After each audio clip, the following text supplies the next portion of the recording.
I took a few steps today, which got me all excited, and I imagined myself standing someplace in Manhattan with a bullhorn or up against a microphone and speaking about why I'm afraid that the economic warfare being conducted between the United States and Israel and Iran might go hot, and why I distrust uh, those soothing messages saying that it won't.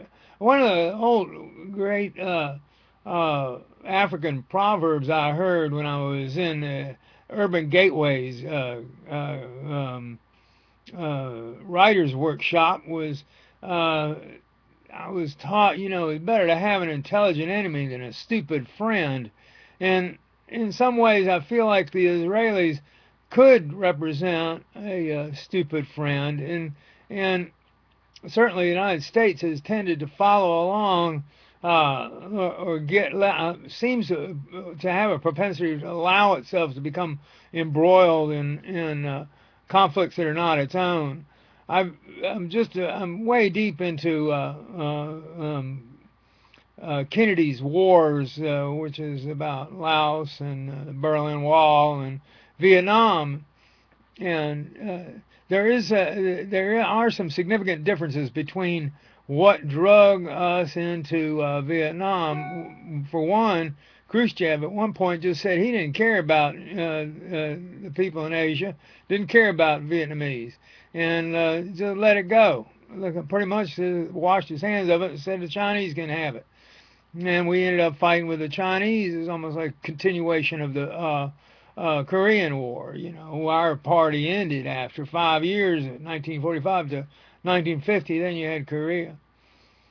So, and also, I always say, if the Pell Grants were moving towards what we wanted, what we needed, if everybody had gotten the GI Bill, educationally, this country would be on Mars, or be anywhere, and have great strength instead of weakness. It is truly selfishness. I mean, really, this guy Romney and there's a lot of the Republicans. I don't know if I guess I suppose they like the model for the Stone Age man. The Indians, when the Indian, the noble savage, got too old. But nobody wanted to take care of him anymore. He wandered off and just stabbed himself, or starved to death. He didn't have no teeth. They quit feeding him. Stuff like that. So I mean, do we want that? That's not the kind of civilization we wanted. And uh, so what is happening, and what is going to happen, and we can't always predict. And a friend of mine said something about I mean, I'm mumbling now. I'm off topic. I've gotten to this point where I'm not speaking coherently, but I just want you to consider and be very afraid of these messages about the war with Iran. The difference is people care about that oil, and Iran's got it, and Israel has got an agenda related to Iran. I don't know what people think. I mean, I do suspect. I mean, every day during the Cold War, we were close to nuclear conflagration, however you say that word. Apocalyptic riot is the way I say it all, and what I'm describing, what is to be described. Um, I mean, it's certainly a waste. And atomic war and war in general is an affront to the working man. It's just we don't need it. We got enough trouble with the weather and trying to deal with taxes because we want services for our taxes. Defense is certainly legitimate, but part of defense is just keeping us out, maintaining our border, keep us out of war.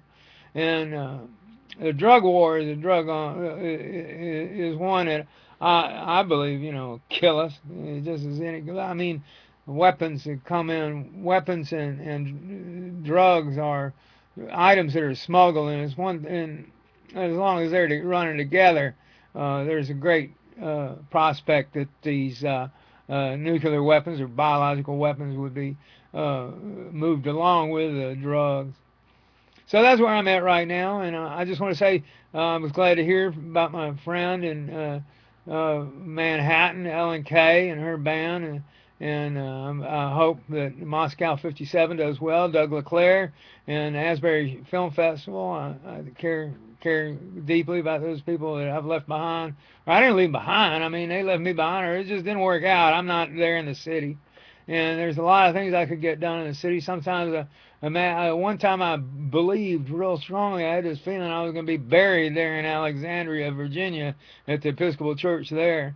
I had that feeling, but as you know, my spiritual practice is a special service, and that's where you throw the I Ching and you read from the Bible and read the readings of the Bible by the season, spiritual season.